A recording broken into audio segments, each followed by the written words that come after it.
हरिः ओम् श्रीगुरुभ्यो नमः। हरिः ఓం.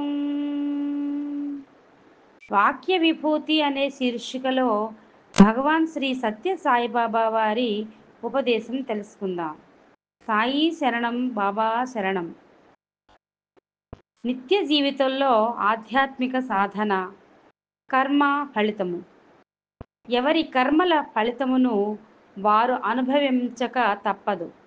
అయితే చేసిన తక్షణమే ఫలితమును అందించే కర్మలు కొన్ని, కొన్ని నిమిషముల తర్వాత అందించేవి కొన్ని, కొన్ని దినముల తర్వాత అందించేవి కొన్ని, కొన్ని యుగముల తర్వాత అందించేవి కొన్ని.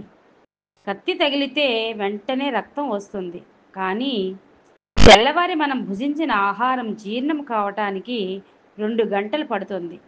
ఇంకా భూమిలో నాటిన విత్తనం మొలకెత్తి వృక్షం కావటానికి కొన్ని సంవత్సరాలు తీసుకుంటుంది. ఆయా కర్మలను బట్టి ఫలితమును అనుభవించడానికి క్షణములు, గంటలు, దినములు, సంవత్సరములు పడుతుంది. కానీ కొంతమంది మూర్ఖులు నేను దుర్మార్గమైన పని చేసినప్పటికీ దాని ఫలితం నాకు రాలేదే అని విర్రవీగుతూ ఉంటారు. కానీ అది ముందున్నది, కర్మఫలము తప్పినది కాదు. ఒక్క భగవత్ అనుగ్రహం మాత్రమే కర్మ ఫలితమును రద్దు చేయగలదు. అట్టి దివ్యమైన అనుగ్రహము కొరకు పాటుపడాలి. ఓం శ్రీ సాయిరామ్.